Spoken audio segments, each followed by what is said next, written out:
Welcome to Down Home Horror, where we keep the hall lights on for you.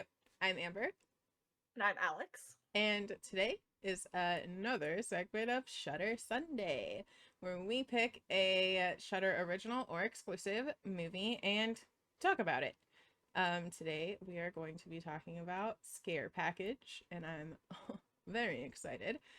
Scare Package is an anthology series for horror fans by horror fans and follows Chad, who runs Rad Chad's Horror Emporium. The logo's really good. It's so good. And the best part about the logo is that the neon sign logo thing is basically Joe Bob Briggs's logo, which we'll get to that, trust me, because that's 1,000% on my list. But this anthology series follows 7 stories by 7 directors that cover all different kinds of horror tropes. And what a hell of a good ass time I had watching this movie. I agree completely. Worth mentioning, as always, our Shudder Sunday is spoiler free, so we'll be talking very vaguely of these 7 stories for the most part. But if you're a fan of horror movies and you've seen 5, I'd say if you've seen 5 horror movies, I don't say that's a gatekeeping kind of way, just like you would understand most the references. Yes. Like they have stuff that's obvious, and then they have stuff that's like a little bit more subtle for Easter eggs. And I liked it. I liked that it seemed like there's something for everybody. Yes. And I have a list of Easter eggs. Not all of them, because I don't want to get rid of all of the fun surprises, but some of them that I thought were super, super fucking cool. There's 3 that I really, really liked. One of them is from the last of the stories called the Horror Hypothesis. They have this like map in the lab that has all different kinds of horror references on it. They have the Cenobite Cafe, obviously a Hellraiser reference, the Last Record Rooms on the left, which is Last House on the left. Server room 237, The Shining, dub. Outpost 31, which is a reference to The Thing. The VHS archives, which reference to, of course, the VHS franchise. My favorite of all of the things on the map, nobody's shock. The Delta 88, which is an Evil Dead reference. I caught the whatever on the left. I caught that one on the map. And it was the last time we saw the map. And I went, I bet there's some more cool ones on there. So I'm glad that you like stopped and looked at it. I remember looking at the whiteboard in that same room. Yes. That and again listed some. It was almost like the formula for the escape, which it actually follows throughout the rest of the story. It was a well placed. Yes. A Horror Hypothesis, even though it's the last one, so we're kind of going a little bit out of order here, just fine. It's so good though. Like it's so cheesy and it just perfectly follows all of the tropes that you could possibly think of in a slasher film. It's very Cabin in the Woods. Yes. Yes. And here's the thing, right? Is like I'm not a huge fan of the movie Cabin in the Woods. Neither. Don't come for me. But I still like I love the general concept of like let's get all of these horror tropes and just throw them into a movie and make it creepy and fun. I love it. I like that aspect of Cabin in the Woods. Easter egg from Horror Hypothesis was the Jock character, obviously dressed like Johnny Depp's character in A Nightmare on Elm Street. I loved that. We loved the cropped shirt. Crop jersey. Oh yes, yeah, it's amazing. Another thing about Horror Hypothesis, which I absolutely loved, and this is so stupid. The Devil's Lake Impaler, which is obviously like the main antagonist of Horror Hypothesis, was played by Dustin Rhodes, who in other worlds is known as Goldust, the WWE wrestler who was one of my favorite wrestlers growing up. And though, let me tell you the excitement. Here's the thing though, is that I was like, that looks like Dustin Rhodes, like that's crazy. And then literally today I was just scrolling through things and he was in fact credited as the Devil's Lake Impaler, and I was like, I knew it. But yeah. Are all your Easter eggs for Horror Hypothesis? Well, yes and no, most of them.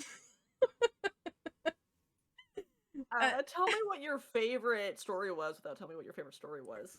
Basically, yeah. It was a good end note too. Like it really pulled in together everything that had been building up to that last moment. It was a very good story. Yes.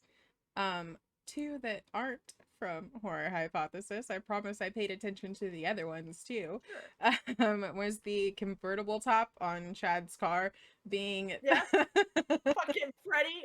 It was so good. I yes, freaked out. it was awesome. It was like one of those super not subtle things, but still amazingly effective. I Of fangirled a course. lot throughout this movie. And then obviously the cold open when like that one is just ending and the character has the script sitting in his lap and it's literally just Hmm. called Cold Open Cold by open. Mike Myers, who just conveniently is wearing a blue The jumpsuit and a suit. crappy plastic mask. We love that. I loved that.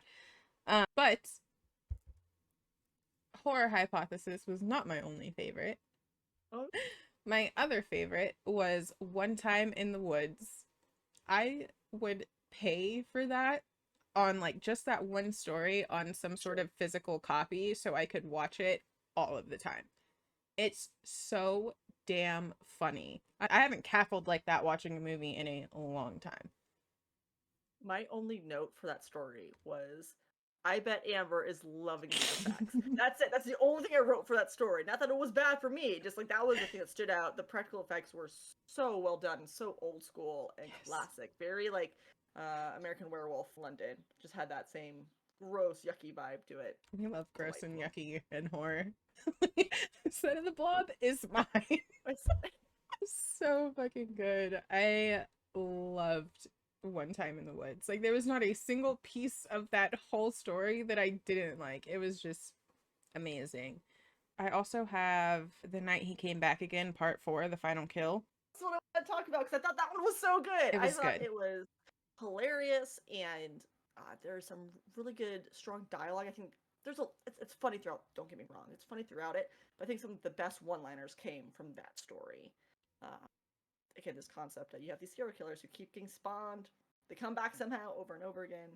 Very good. Yeah. It was again. These are people who clearly have watched a movie or two, love the genre, know what makes it awful, and then just like double down on it sometimes. Yeah. We love the nod to the age-old franchises that never end because the villains just don't die.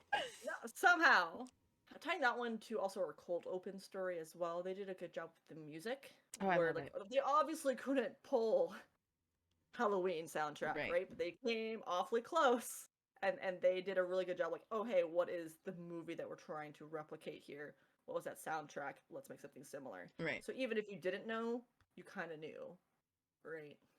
I think also one of my favorite parts, anyone in my house can attest to this obviously being one of my favorite parts because of the noise that I made when I saw Joe Bob Briggs, because I didn't look at the cast list of this. I didn't look at anything. I saw this cover and was like, this looks like it's going to be a very me movie.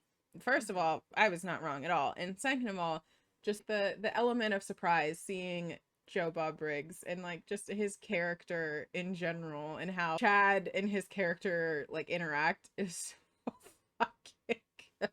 So, like, obviously, I know who Joe Bob Briggs is, but like, for our audience who might not know, crazy. Can you let them definitely know? Not me. In simple terms, Joe Bob Briggs is a film critic. He has a show on Shudder called Joe Bob's Last Drive-In. He started on cable television a long time ago and then eventually moved to Shudder as like a permanent platform.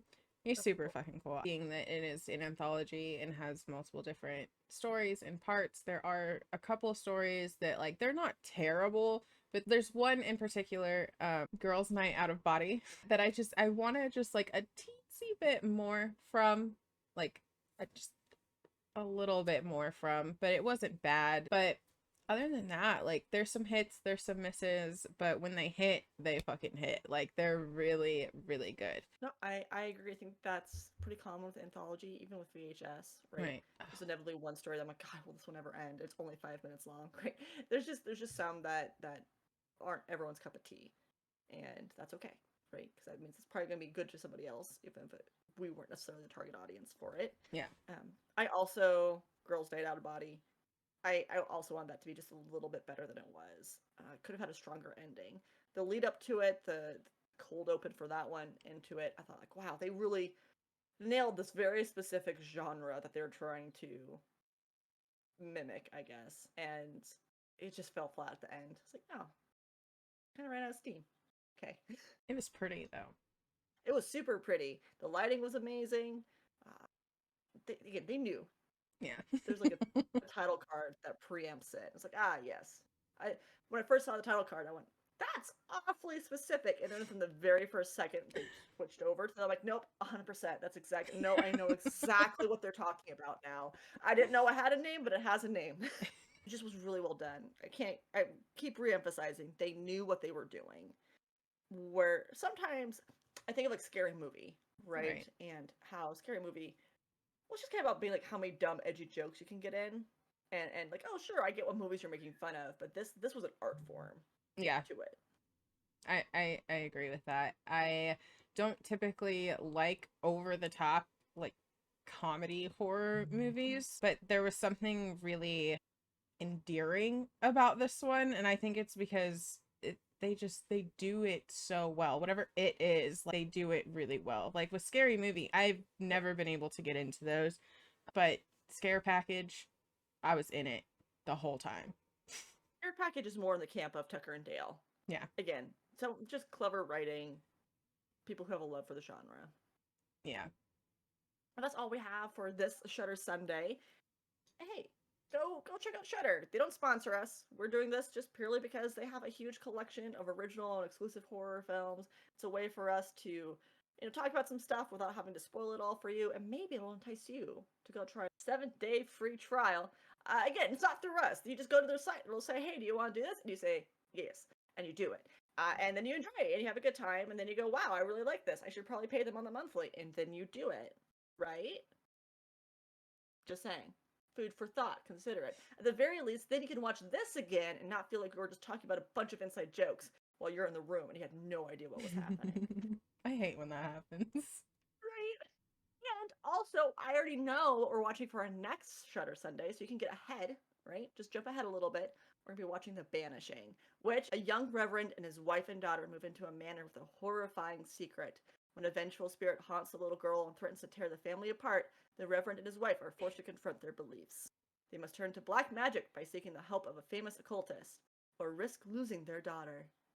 From Triangle and Black Death director Chris Smith comes a terrifying look at the most haunted house in England, a Shudder original. When I was picking one, I already told Amber this, but when I was picking a Shudder Sunday movie, I was like, haunted house. No, I shouldn't do that. Folk horror. Shouldn't do that. Next one, a haunted house. Alex, no. Okay, folk horror? No. Those were like the only two that were jumping out at me, honestly. There was another one, which at some point we will watch, and the only reason I didn't pick it was because it was by the same producers of Scare Package. I didn't want us going Scare Package vibes back to back. But, future, there's like 100 odd some Shudder movies. We'll get there. From me to you, I promise. So if you enjoyed this video, be sure to leave like a little VHS tape in the comments and let us know your thoughts and if you've seen it and all that jazz. If you also have seen any Shudder originals and you want us to watch them, put it in the comments or just compliment us. I'm always a fan of compliments. Are you a Same. fan of compliments? Sucker for compliments. What can I say? Be sure to like, subscribe, do all the stuff. I'm sure this isn't your first time on YouTube. If it is, hi, welcome to YouTube, I guess. And if you want more of our content, that's how you do it. Boom, bang, pow. Exactly that. Until next time, if we're going to find you anywhere and we want information about Amber, where do we go? You can follow me on Twitter at Amber Blitz and on Letterboxd also at Amber Blitz. I'm using it more, I promise. You can find me over on Twitter at Roll4Alex, where I do a lot of actual play, tabletop role-playing games, so any kind of updates, going live messages, you can be sure to check out Twitter for that. I'm also back-ish on Twitch. Next game I'm looking forward to playing is Amnesia the Bunker. Yes. I've been a fan of the Amnesia series, per our top 10 most influential horror, for a minute now. So I think that's going to be the next game we stream. Yes. Be sure to come on by and hang out with us when we do that. And that's going to be Roll for Alex with a 3 instead of an E. We do not have time to explain why. but just trust me. Story instead of an E. So until next time, be sure to check under your bed for monsters because I can't. And I won't. Bye!